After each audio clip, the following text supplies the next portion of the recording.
환영해 주셔서 반갑습니다. 감사합니다. 또 여러분 함께 하나님을 예배할 수 있게 돼서 참 행복하고 또 감사합니다.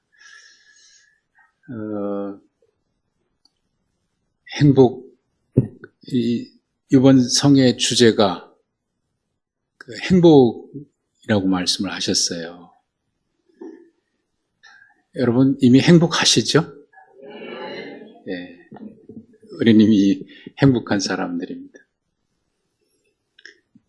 우리가 하나님께 받은 축복 가운데 많은 축복이 있습니다만 가장 큰 축복은 만남의 축복이라고 저는 생각을 해요. 여러분과 만나는 것이 행복이고 또 무엇보다 우리가 하나님을 만나는 것이 가장 큰 축복 아닙니까? 하나님을 만나서 하나님의 자녀로 살아가고 또 그 가운데 가정을 이루어서 살아가는 것도 행복이고 이렇게 함께 한 공동체를 이루어서 믿음의 공동체 안에서 하나님을 섬기며 살아가는 것도 이게 또 행복이고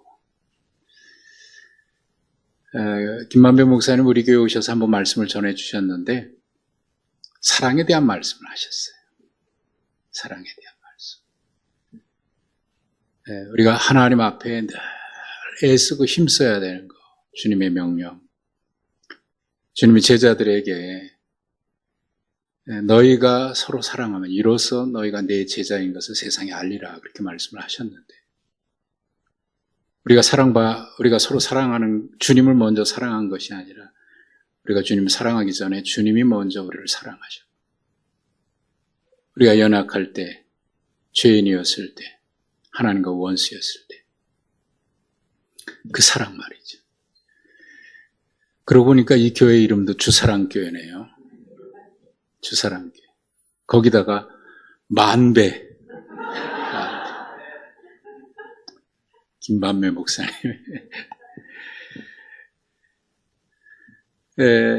저는 요즘 어딜 가든지 이런 고백을 해요. 저는 행복한 목사입니다라는 고백을 해요. 행복한 목사다. 사실 저만이 아니라 하나님 안에서 살아가는 우리 모두가 행복하지요. 신명기 33장인가 이거 말씀해 보면은 이스라엘아 너희는 행복한 자다. 너같이 하나님의 구원을 받은 자가 어디 있냐 그런 얘기 하잖아요. 거기서 말하는 이스라엘은 민족으로서의 이스라엘이나 지금 국가로서의 이스라엘을 얘기하는 게 아니고 하나님의 자녀인 우리를 말하는 거 아닙니까? 또 우리가 얼마나 행복한 사람. 저와 오늘 제가 이 교회에 와서 여러분과 함께 예배 드리게 된 것도 행복하고 또 여러분도 오늘 저 만남을 통해서 또 행복했으면 좋겠고 이미 행복하시지만 행복했으면 좋겠습니다.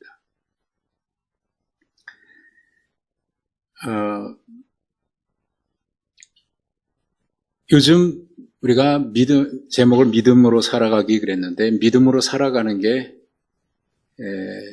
쉽습니까? 어렵습니까?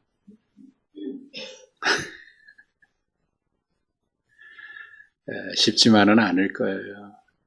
요즘 최근에 미국의 어느 목사님이 레리 오스본이라고 하는 목사님 쓴 책 가운데 바벨론에서 그리스도인으로 살기라고 하는 그런 책이 있더라고요.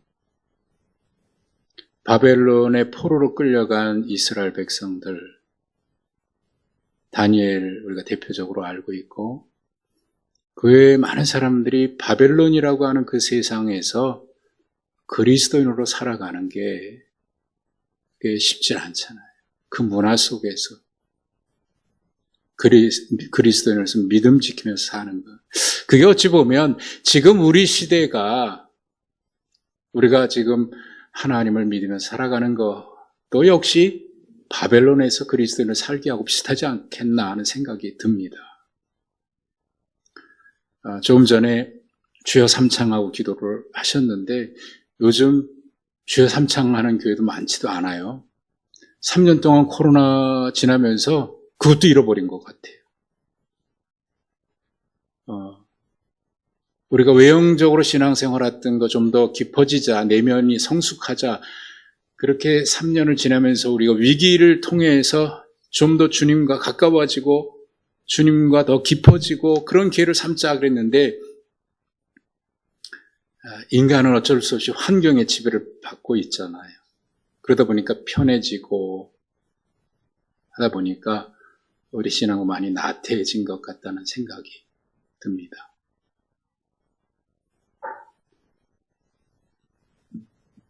바벨론에서 그리스도인의 살기라고 하는 책에 이런 이야기가 있습니다. 하나님은 그들을 시련에서 구해 주시기보다는 시련 속에서 그들과 함께 계시는 편을 택하셨다. 그들은 지금보다도 훨씬 더 악한 문화 속에서 정직하고 능력 있는 삶으로 하나님을 영화롭게 했다. 그런 얘기를 해요. 힘들고 어려워도 우리가 결코 포기할 수 없는 길이 바로 이 믿음의 길 아닙니까? 요즘 젊은이들은 말을 줄여서 하기 때문에 저게 무슨 말인가 싶은 그런 말들이 많아요. 한동안은 중꺽마라는 말이 있었어요. 이게 무슨 욕 같기도 하고, 맨 처음에 저게 무슨 말인가 했더니 중간에 꺾이지 않는 마음, 이런 말이랍니다. 그걸 줄여서 중꺽마, 중간에 꺾이지 않는 마음. 그래서 저도 한번 흉내를 내봤습니다. 중꺽밑, 중간에 꺾이지 않는 믿음.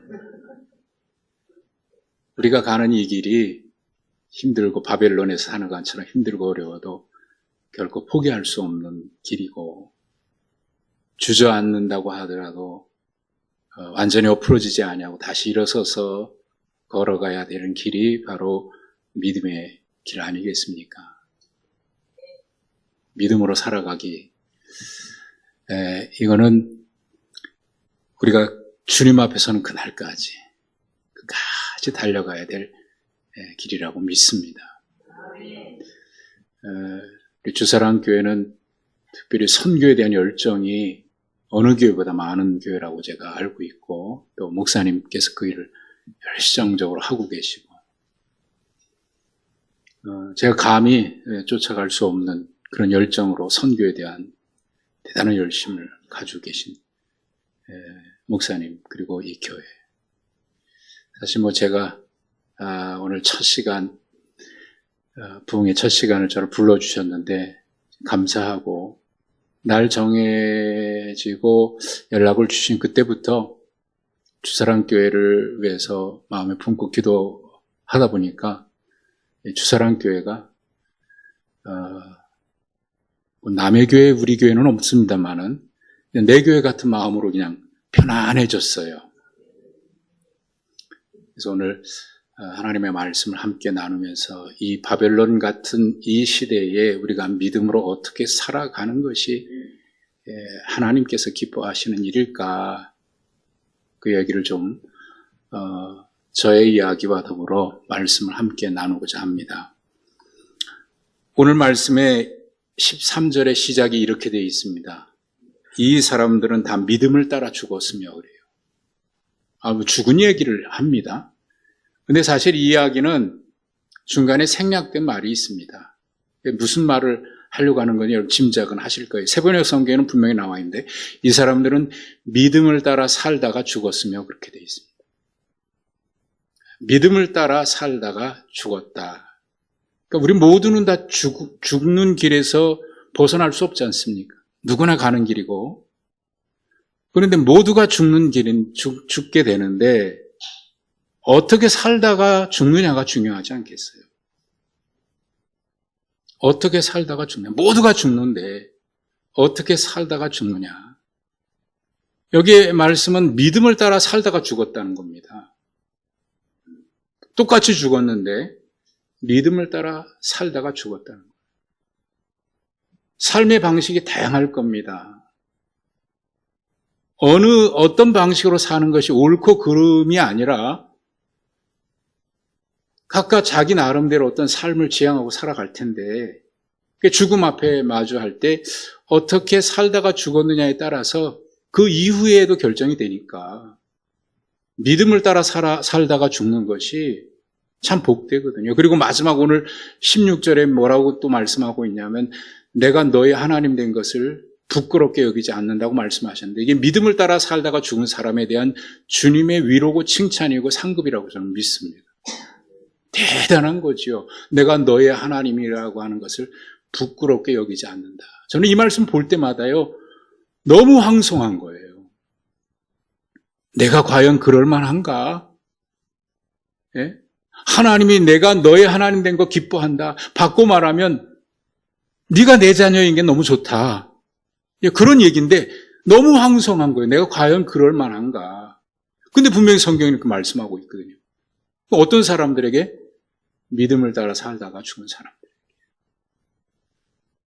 그래서 오늘 말씀을 믿음을 따라 살기 이렇게 정했습니다. 믿음으로 산다는 게 그럼 도대체 뭘까? 저는 믿음을 따라 산다는 것을 이렇게 정의를 했습니다. 하나님의 부르심 앞에 그 하나님의 부르신 목적에 순종으로 살아가는 것, 그게 믿음으로 살아가는 거라고 저는 생각을 합니다. 하나님이 우리를 부르신 게 있어요. 분명히 어떤 목적을 가지고 부르십니다. 아브라함을 부를 때 아브라함을 부르신 목적이 있고요. 많은 사람들을 하나님 부르실 때, 택하실 때 하나님 목적이 있습니다. 그 목적에 믿음으로 순종하는 것. 이게 믿음을 따라 사는 거라고 저는 생각을 하고 있습니다. 아브라함을 하나님 부르실 때 이렇게 말씀하셨습니다. 내가 너로 큰 민족을 이루고 내 이름을 창대하게 하리니 너는 복이 되라. 그렇게 말씀하시면서 너로 말미암아 모든 민족이 복을 받게 되리라. 자, 이게 하나님의 약속이지요. 부르실 때 목적이고 약속입니다. 부르심에는 약속이 포함되어 있는데, 근데 이것은 순종이 전제되어 있는 말씀이에요. 내가 그 부르심 앞에 순종할 때 그 약속이 이루어지는 거죠. 하나님의 사랑을 헤세드라고 얘기하는데 그 헤세드는 언약적인 사랑을 말하는 겁니다. 내가 너에게 언약을 베풀고 우리가 그 언약에 믿음으로 순종할 때 그 언약이 성취되는 거죠. 그래서 믿음을 따라 사는 것은 바로 그런 것이다. 그래서 제가 저의 삶을 이렇게 돌아보면 제가 목사가 되고 목회를 시작하는 초창기에 부목사에 있을 때 저의 목회 철학과 같은 목회 철학이라는 말이 좀 사실 마음에 들지는 않습니다만은 그때 제가 마음에 정한 게 있습니다. 근데 이거는 꼭 목회만 해당되는 것은 아니고 하나님의 부르심에 응답하는 삶의 그 모습 속의 하나라고 생각하는데 그게 뭐냐면 하나님과 동행하는 삶입니다. 출애굽 말씀을 보다가 제가 발견한, 여러분도 다 보신 말씀이에요. 분명히 성경에 있고 이제 그 말씀에서 뭔가 마음에 와닿는 게 있는데 하나님이 이스라엘 백성들을 애굽에서 인도해서 가나안 땅으로 이끌어 가는데 빨리 가는 지름길이 있는데 하나님은 그 해안길로 인도하시지 아니하고 돌려서 인도하셨다는 말씀이 있어요. 돌아가게 하셨다는 거거든요. 그 돌아가는 길이 물론 중간에 불순종한 일이 있어서 그렇긴 하지만 40년이 걸렸지 않습니까?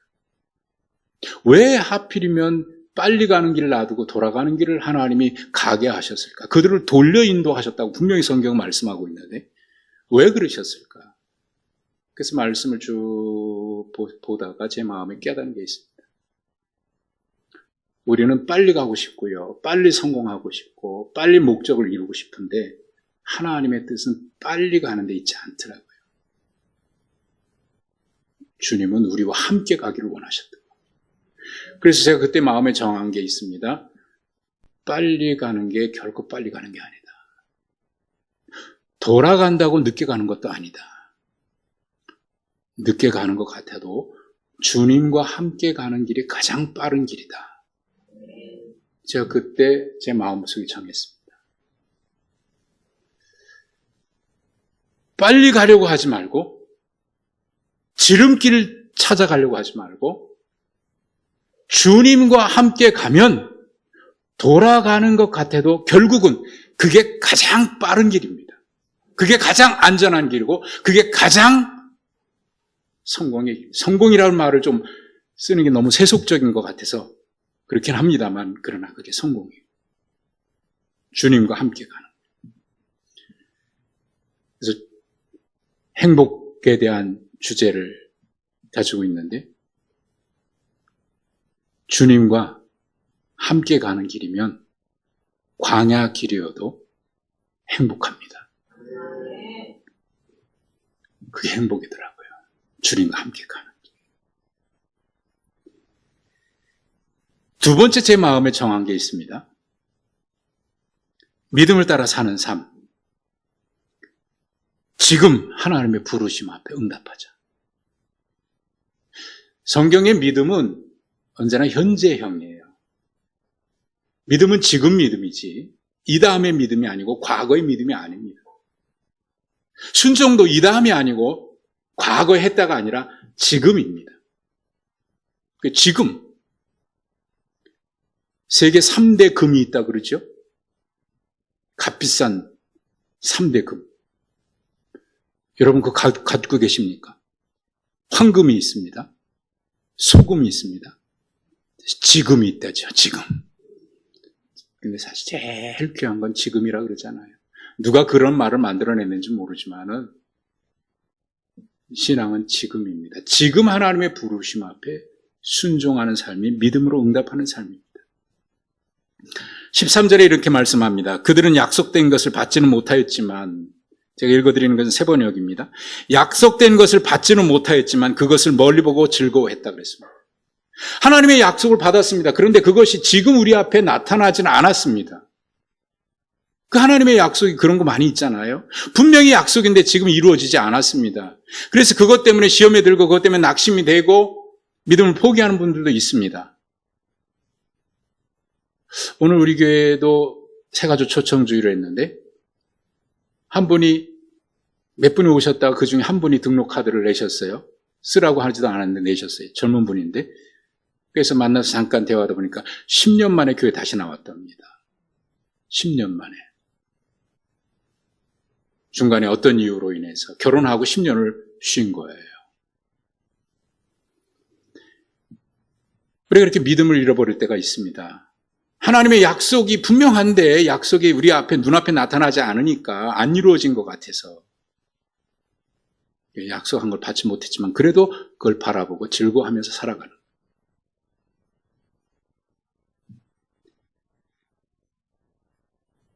제가 늘 기억하고 있는 말씀 중에 하나가 신명기 29장 29절인데 외우기도 쉬워요. 29장 29절이니까. 감추어진 일은 하나님께 속했지만 나타난 일은 영원히 우리와 우리 자손에게 속했다. 왜냐하면 이 율법의 모든 말씀을 행하게 하기 위해서라고 되어 있습니다. 우리는 감추어진 걸 자꾸 궁금해합니다. 주님의 재림에 대해서도 자꾸 그게 궁금해요. 언제냐고. 근데 성경은 분명히 말씀해요. 그것은 하나님께 속했지만 나타난 것은 우리에게 속해서 그것 가지고 살아가라는 거예요. 그 말씀대로. 그러니까 지금 우리에게 주신 말씀에 믿음으로 응답하면서 매일매일 응답해가는 삶입니다. 사실 제가 성경을 보면서 가장 부러운 사람이 있는데 다윗입니다. 왜 부러우냐면 사도행전에 보면 다윗에 대해서 이렇게 말씀을 했어요. 내가 이새의 아들 다윗을 보니 내 마음에 합한 자다. 야, 어떤 사람이기에 하나님의 마음에 합했을까? 근데 사무엘 상하를 쭉 살펴보고 열왕기 상하나 역대기를 봐도 그가 얼마나 많은 실수를 했는지 몰라요. 하나님 앞에 범죄하기도요. 그런데 하나님의 마음에 합했다. 어떻게 하면 하나님의 마음에 합할까? 그래서 나도 하나님의 마음에 합한 종이 됐으면 좋겠다. 그런 생각을 했습니다. 한때는 대한민국에서 이건 꿈이니까 소원이니까 무슨 소원을 못 품겠어요. 하나님 대한민국에서 설교 제일 잘하는 목사가 되게 해주십시오. 그렇게 기도를 한 적이 있어요. 하나님이 그 기도 응답 안 해주시더라고요. 한때는 그게 좋은 줄 알았어요. 근데 나중에 제가 알게 됐습니다. 그거보다 더 중요한 게 있더라. 하나님 앞에 성실하자. 그리고 매일 매순간 그날의 부르심 앞에 응답하자. 오늘 하나님의 부르심이라고 생각되면 그 일을 미루지 말고 그날 응답하자. 얼마 전에 어느 신문사 하는 장로님이 저에게 전화를 하셨어요.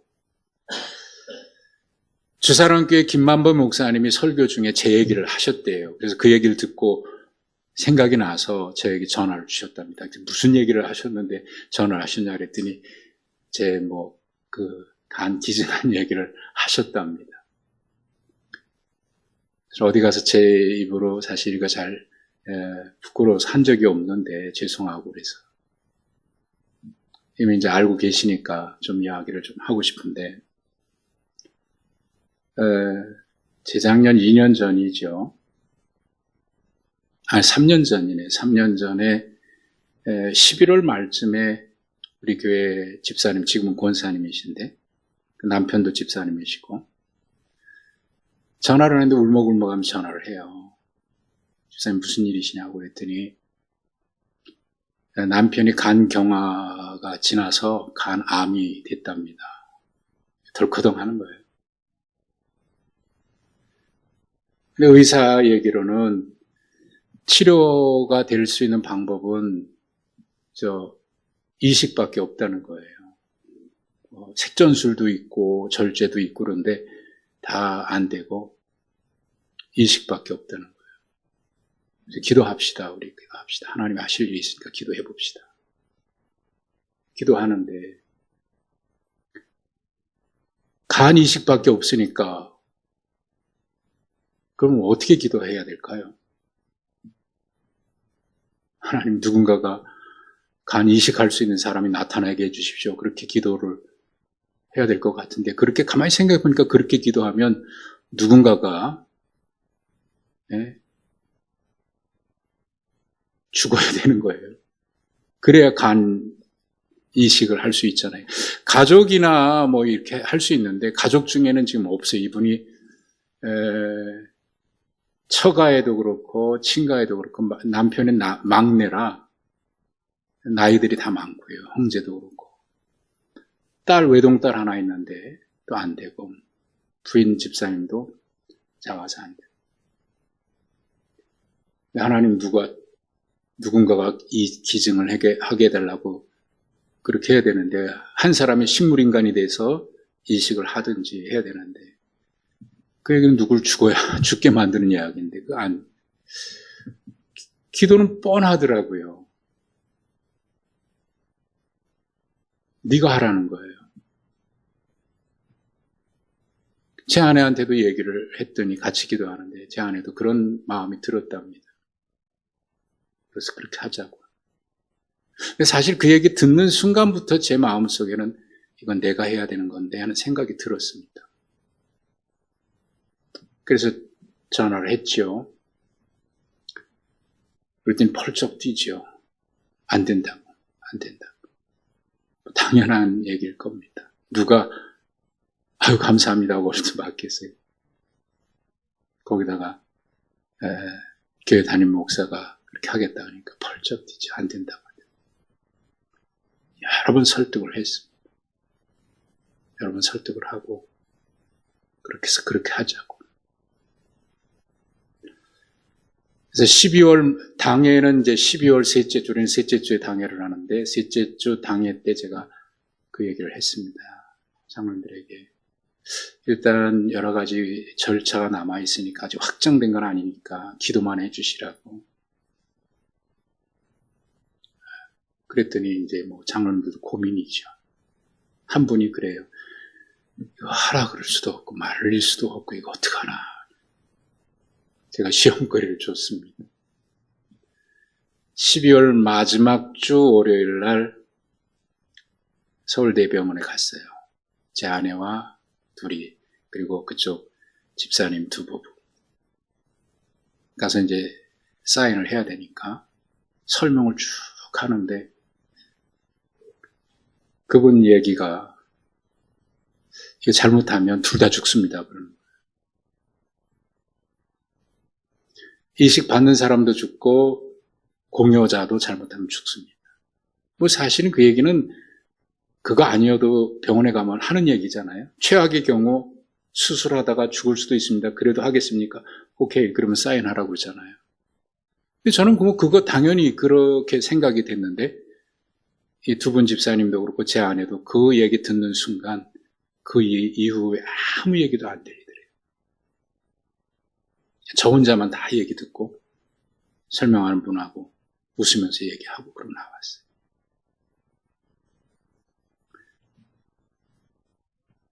제 아내는 그때부터 이제 같은 마음을 받았다 그러긴 했지만 그 얘기 듣고 나니까 이게 참 힘든 거예요. 그래서 기도하는데 한 2달 동안은 이 간에서 위산이 막 너무 과다하게 분비가 돼가지고 식사를 제대로 못했어요.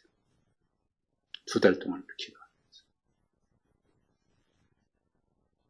그리고 이제 또 검사를 해서 마음은 할 수 있다고 했지만 정말 할 수 있는 상태인지 제 건강도 저 검사를 해봐야 되고 간 상태도 검사를 해봐야 되잖아요.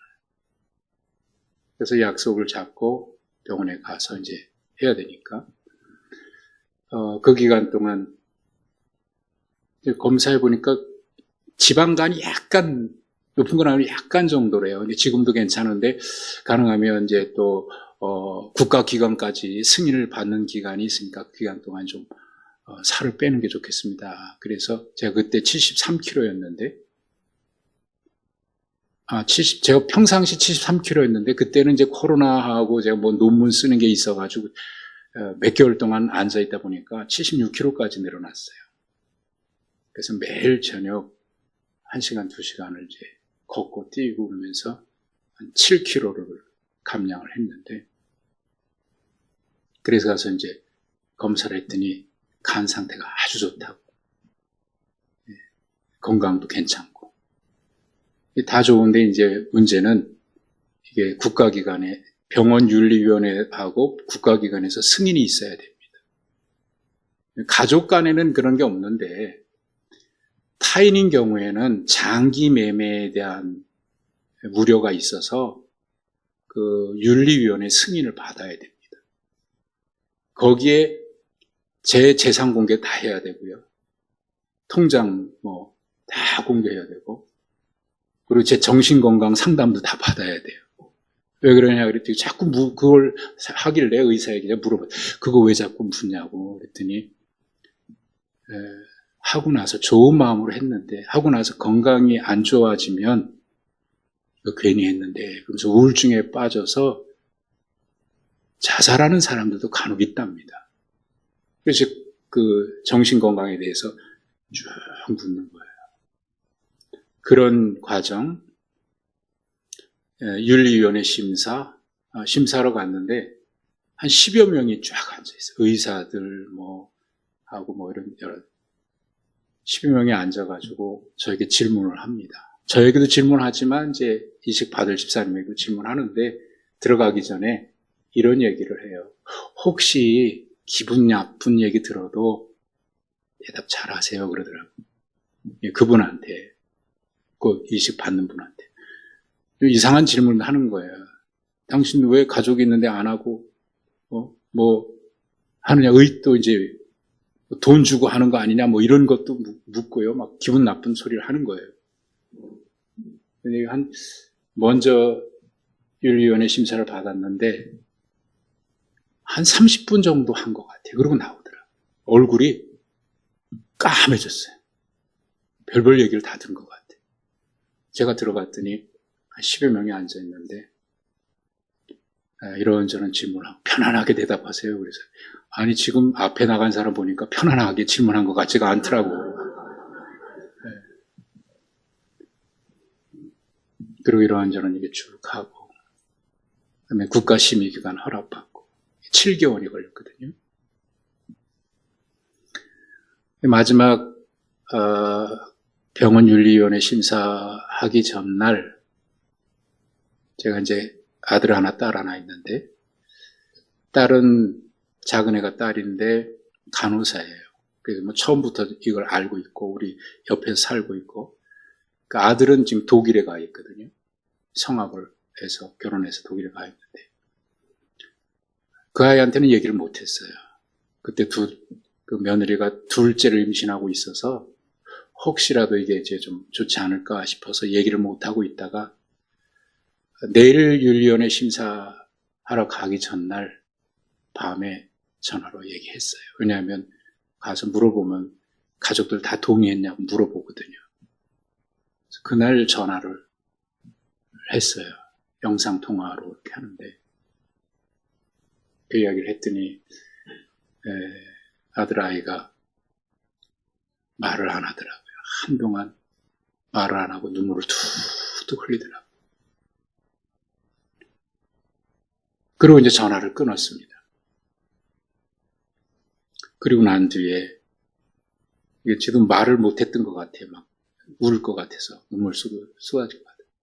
문자로 긴 문자가 왔어요. 아들한테도 며느리한테도. 아버지 존경합니다. 지지하고 기도하겠습니다. 그래서 그 다음날 이제 윤리위원회 이제 그렇게 통과를 하고 진행을 한 거죠. 이제 다음 주면 수술하러 가게 되는데, 그때 그 집사님, 친정 아버지가 장로님이신데, 우리 교단 장로님이셔요. 저 지방에. 참 귀한, 훌륭한 분이에요. 그분이 이제 우리 교회 와서 예배를 드렸어요. 인사차 오신 거죠. 예배 끝나고 제 방에 와서 같이 기도하고. 그동안 이야기를 하시더라고요. 사위가 간암이라는 이야기를 듣고 덜커덕 했지만 그래도 기도하자. 하나님이 하실 일이 있을 거다. 그렇게 딸을 위로하고 그렇게 기도하자고 그랬는데, 목사님이 하신다 그러니까 그때 첫마디가 하나님이 하실 일이 있다고 기도하자고 그랬는데 왜 하필이면 목사냐. 반대를 한 거예요. 그래서 반대를 하는데 아버지 장로님이 그러셨다는 거예요. 목사는 너 혼자의 목사가 아니고 모든 성도의 영적 아버지와 같은 분인데 어떻게 너 혼자를 위해서 이렇게 하냐. 안 된다. 아버지 장로님이 그렇게 반대를 하셨다는 거예요. 제가 그 얘기 듣고 그 집사님 맞습니다. 어느 아버지가 자식이 그러면 안 하겠느냐고. 영적인 아버지라 그랬는데 저도 그런 마음을 한 거니까 순종하시자고 그렇게 설득을 했는데 그때 그 이야기를 하시는 거예요. 근데 사실 제 아내가 이 문제 가지고 기도하는데, 하나님 다 좋은데요. 왜 하필이면, 그 얘기 듣고 나서, 잘못하면 죽을 수 있다는 얘기 듣고 나서 하필이면 왜 우리가 그 일을 해야 되냐고 하나님 앞에 막 항의도 하고 기도를 했다는 겁니다. 근데 하나님께서 여러 가지 마음으로 이제 주셔서 받아들였는데, 그때 주셨던 말씀이 제 아내 마음에 주셨던 주님의 마음이 이런 마음을 주셨답니다. 그 아버지 장로가 내가 그에게 빚진 게 많다 그러시더래요. 내가 그 장로에게 빚진 게 많다. 집사람이 하나님이 빚졌으면 하나님이 갚아주시지 왜 목사가 갚으라.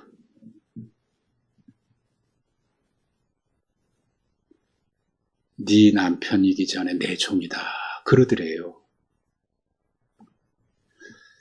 근데 그 장로님이 그렇게 많은 그 목회자들을 섬기고 도왔답니다. 그래서 하나님의 마음에 내가 그에게 빚진 게 많다. 그런 마음을 주셨대요. 참 귀하신 장로님이고 제가 알고 있는데, 아무튼 이렇게 해서 이제 수술을 하게 됐는데, 그때 코로나 상황이어서 교회 모이기도 쉽지 않잖아요. 사실 교인들에게는 이 얘기를 못했습니다. 장로님들한테는 비밀로 해달라고 하고, 그래서 장로님들 가족은 좀 알지만 교인들은 잘 몰라요. 언젠가 얘기는 해야 되는데 염려되는 게 하나 있어요. 혹이나 이것 때문에 누군가가 시험에 드는 사람이 있으면 어떡하지? 왜 누구를 위해서는 저렇게 하고, 그런 사람이 또 혹 있을까 봐 얘기를 못한 거예요. 그러다가 수술 들어가기 전주일날 교인들에게 얘기를 했습니다. 사실 이렇게 해서 다음 주에 제가 수술 들어갑니다. 다음 주일 지난 월요일날 수술 들어갑니다. 여러분 기도해 주십시오. 그랬더니 여전도에서, 여전도 연합회 몇 개 여전도회가 있으니까 연합회 회장이 서로 쭉 의논해가지고, 우리 교회에서 기도 못하지만, 모여서 기도 못하지만 릴레이로 기도합시다. 그래가지고 기도조를 짜서 그때부터 기도하기 시작한 거예요. 근데 그 당시에 기도 공부에 제 사연이 좀 소개된 게 있는데, 사실 이건 뭐 얘기 안 하고 갔는데 수술하고 난 뒤에 우리 노예 아시는 분이 이제 기도 공부에 얘기를 해서 기도 공부에 나왔습니다만, 그 기도하는 그 시간에 제가 수술 들어가는 그 시간 계속 기도하고 있었는데, 그 시간에 서울 하늘에 쌍무지개가 떴어요. 쌍무지개가. 아마 여러분 신문 기사 찾아보면은 제 얘기 아니고 그 날짜에 보면 서울에 쌍무지개가 떴는데 동작구에서 가장 선명하게 보였다는 얘기가 신문에 나왔어요.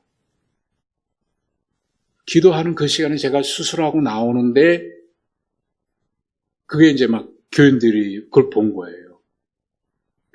그래서 너무너무 좋아하고, 그래서 제가 수술하고 3주 만에 강단에 섰는데, 그때 노아의 무지개 언약에 대한 말씀을 얘기하면서 이야기를 좀 한 적이 있습니다. 너무 고맙고 감사하죠. 너무 고맙고 감사해요. 병원에 갔더니 병원에서도 이미 소문이 났어요. 수술자가 들어가는데 어느 목사가 그랬나. 간호사들이 다 막 우리 교회를 찾아보고 어느 교회인가 뭐 찾아보고 제 입원실에 와가지고 와서 이렇게 보고 또 물어보고, 일주일 만에 퇴원을 했는데, 그리고 이제 3주 만에 강단에 다시 섰거든요. 그 뒤에 이제 그 병원에 몇 개월 가서 다시 확인하고 1년 뒤에 가서 확인하고, 근데 5개월 뒤에 갔는데 간이 거의 95% 이상 자랐다고 그러더라고요. 건강하게. 그 이후에 아픈 적이 한 번도 없어요. 코로나 한 번 걸렸는데 그래도 이상이 없이 잘 넘어가고.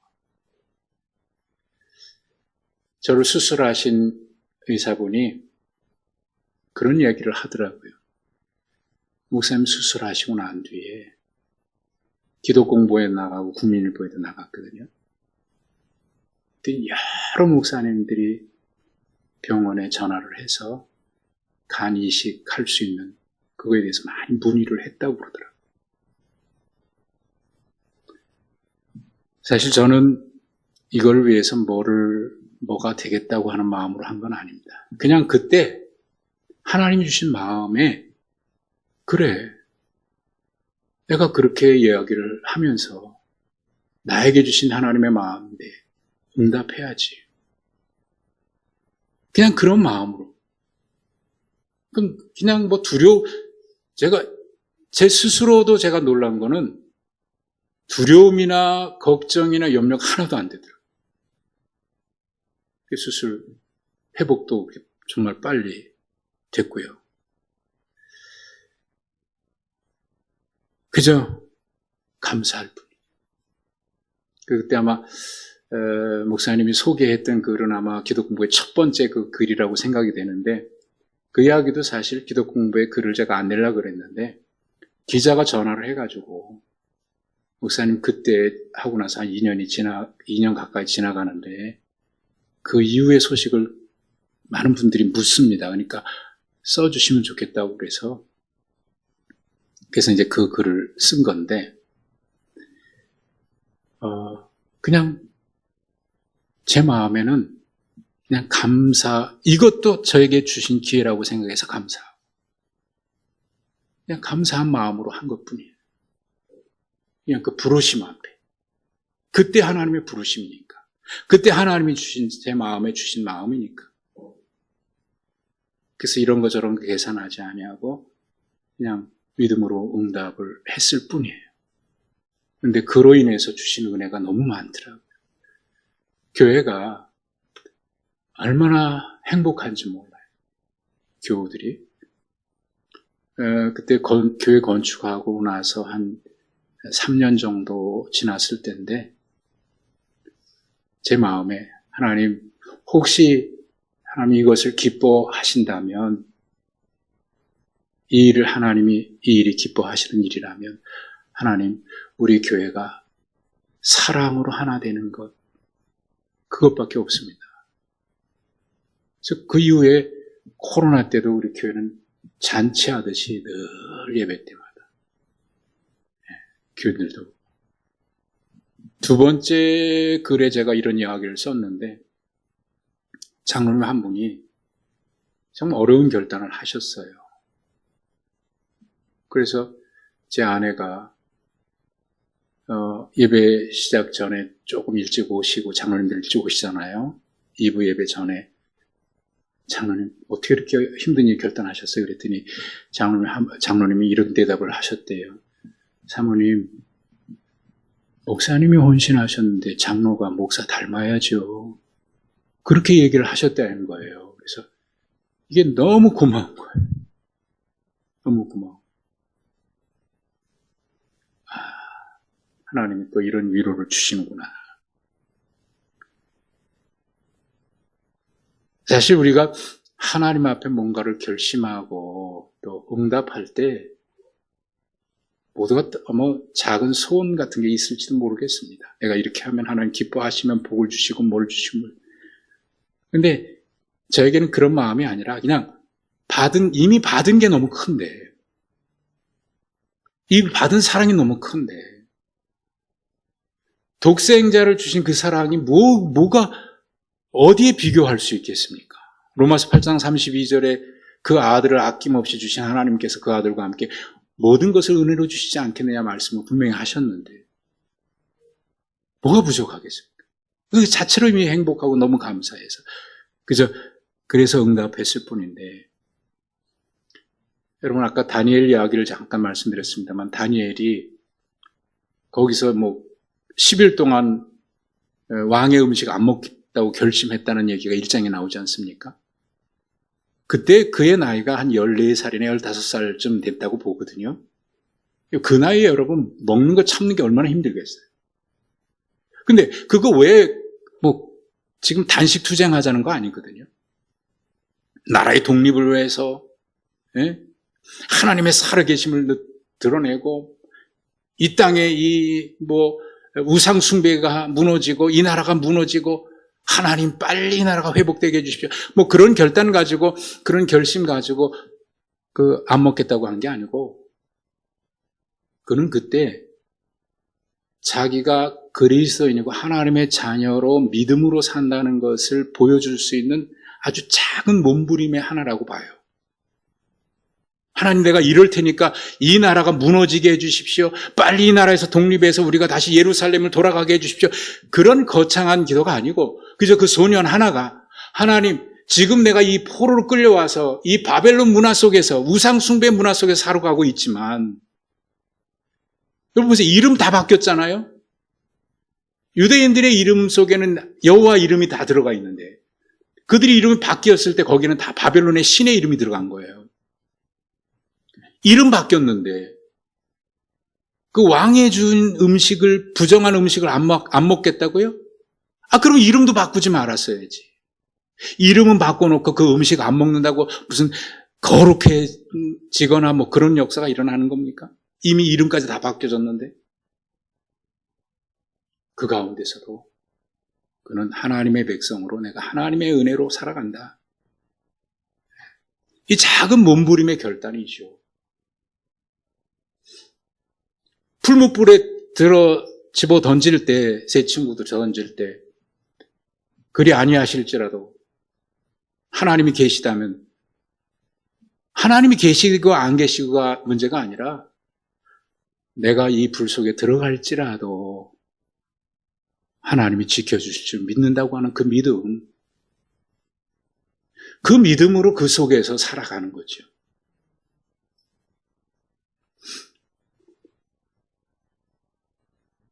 믿음으로 사는 삶은 저는 그날, 그때, 그 순간, 지금 하나님의 부르심이 있다고 생각되면 그 부르심 앞에 응답하는 삶이 믿음으로 살아가는 삶이라고 저는 그렇게 믿습니다. 거창한 것일 수도 있고요. 사소한 것일 수도 있어요. 그런데 대부분의 경우 하나님은 우리의 생활 속에서 아주 일상 같은 삶 속에서 하나님의 자녀로 살아가는 그 작은 부르심을 매일매일 그렇게 부르시더라고요. 부르심 앞에 응답하는. 세 번째 믿음으로 사는 삶은요, 하나님 나라 바라보면서 살아가요. 오늘 마지막 절에 말씀이 있죠. 더 나은 본향을 사모했다고요. 그게 하늘에 있는 것이라고요. 그래서 그런 자들에게 하나님이 내가 너의 하나님이라 일컬음 받음을 부끄럽게 여기지 아니하시고 그들을 위해서 한 성을 예비하셨다. 이게 뭐예요? 하나님 나라 천국 아닙니까? 천국을 바라보면서 사는 삶이 믿음으로 사는 삶입니다. 지금 당장 눈앞에 보이는 삶이 아니라 바울 사도는 그렇게 얘기했습니다. 눈에 보이는 건 잠깐이지만 보이지 않는 것은 영원함이라고. 우리는 분명하지 않습니까? 그 나라를 바라보면서 걸어가는 거예요. 더 좋은 것, 하나님의 나라.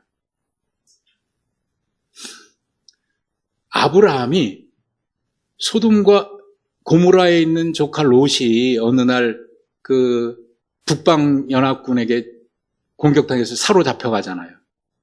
그때 아브라함이 318명 데리고 가서 구출해 오고 다 되찾아오니까 소돔 왕이 너무 좋아가지고 버선발로 달려와가지고 아브라함에게 뭐라고 그러냐면 가져온 거기서 노획물 다 가져가라. 백성들만 돌려보내주고 거기서 얻은 모든 재물은 다 가져가라. 그러니까 아브라함이 거기서 딱 이렇게 얘기해요.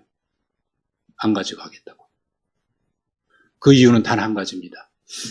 내가 당신 때문에 부자가 됐다는 얘기를 듣고 싶지 않습니다.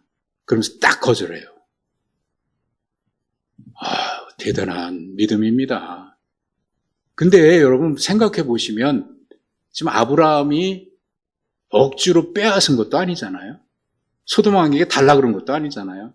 목숨 걸고 가서 싸웠으니까 그만한 거 보상 받을 수 있잖아요. 그만한 일을 한 거잖아요. 또 소돔 왕도 고마워서 그렇게 하는 건데, 그런데 얘기를 해요. 나는 당신 때문에 부자가 됐다는 소리 듣고 싶지 않습니다. 아마 당신이 언젠가 어디 가가지고 얘기할 때, 야, 아브라함 그거 별거 아니야. 그거 부자 된 거 다 내 덕이야. 그럴 거 아닙니까? 뭐 그럴지 안 할지는 모르지만 그럴 것 같으니까 안 받겠다 그런 거예요. 사실 우리에게 그런 유혹이 많이 있습니다.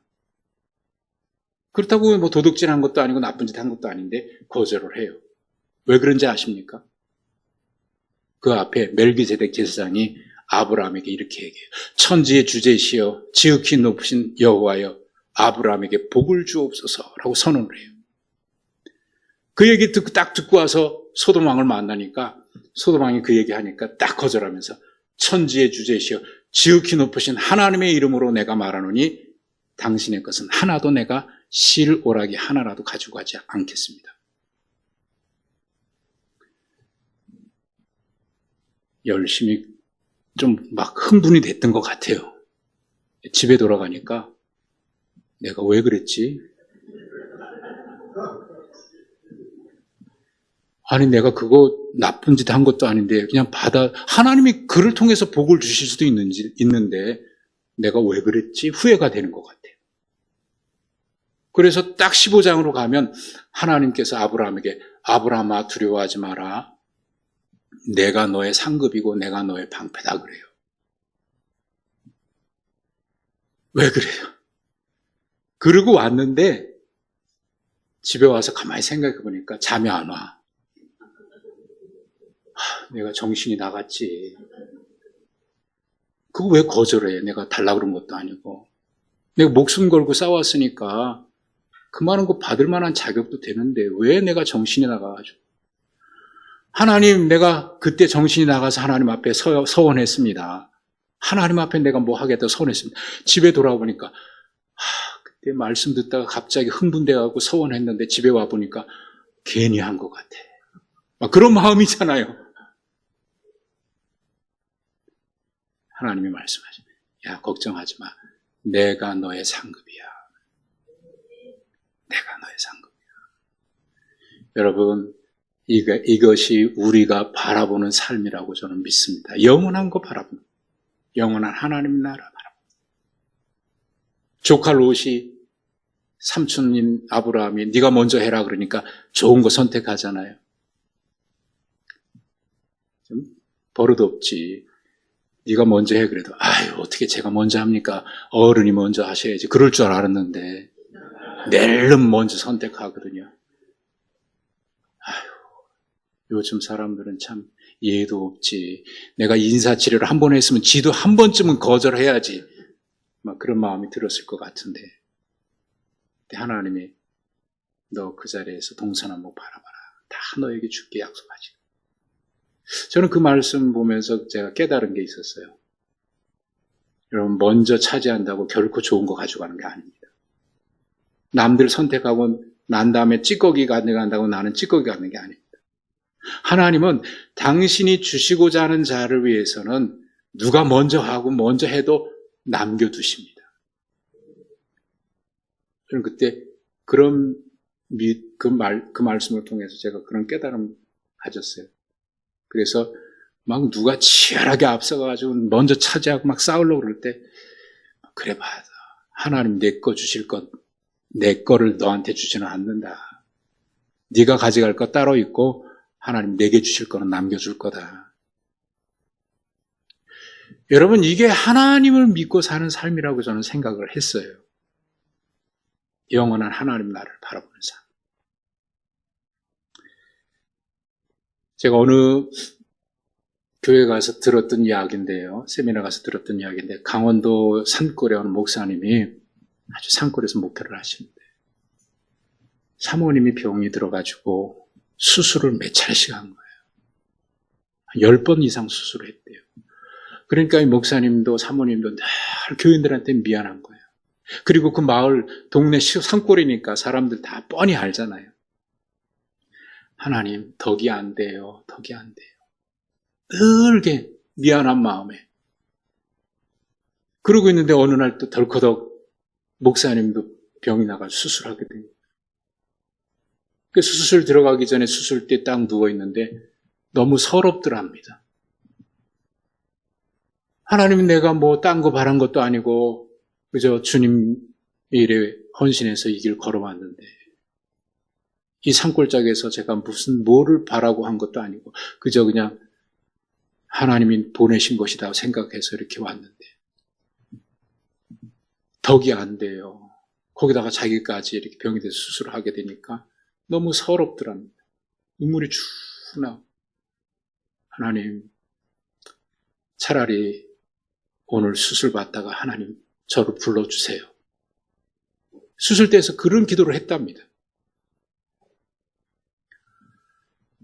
그런데 그 기도하고 있는데 하나님이 그 목사님의 마음에 이렇게 질문을 하시더래요.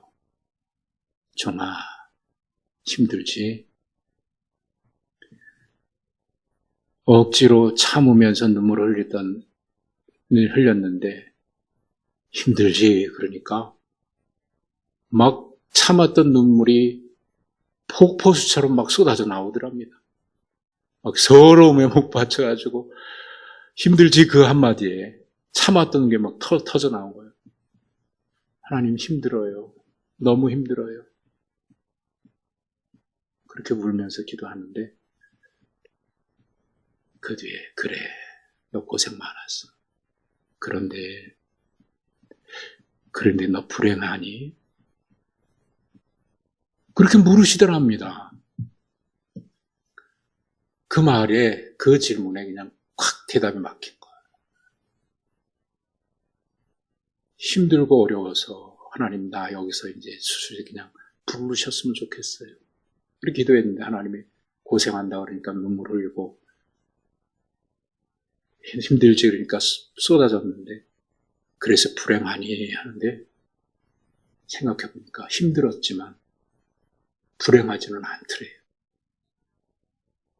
그래서 그렇게 대답했답니다. 하나님 힘들긴 하지만 불행하지는 않았어요. 힘들긴 하지만 불행하지는 않아요.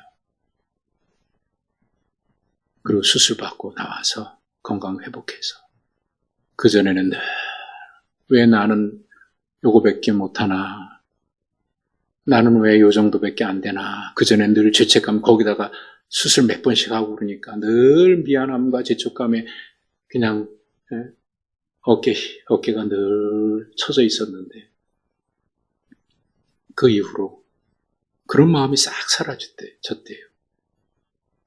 뭐 우리는 여기서 기대하는 게 있죠. 그 이후에 교회가 부흥했습니다. 그러면 좀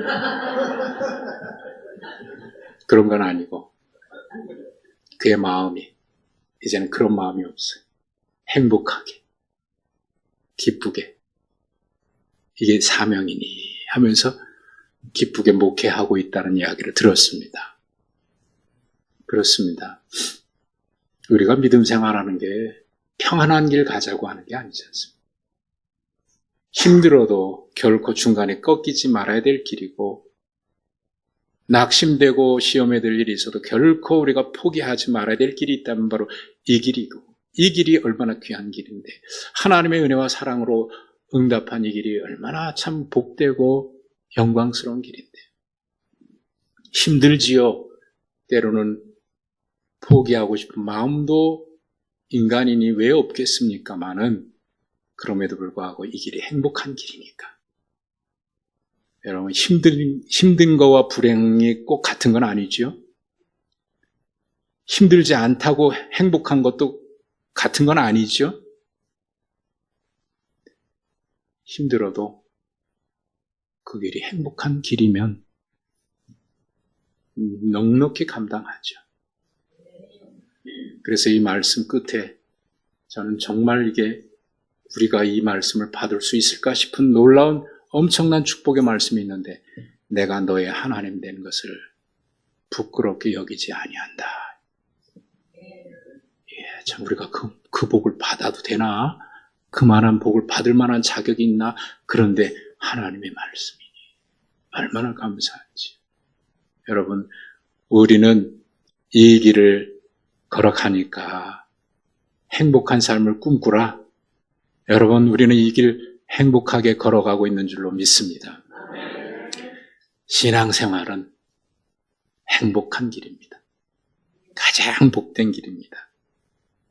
우리 함께 이 길 힘있게 걸어가시고 주님 앞에 서는 그날에 그래 수고했다. 내가 너의 하나님이 된 것 정말 고맙다. 이렇게 우리 칭찬받는 우리 모두가 되시기를 주사랑교회 성도님 되시기를 주님의 이름으로 축복합니다.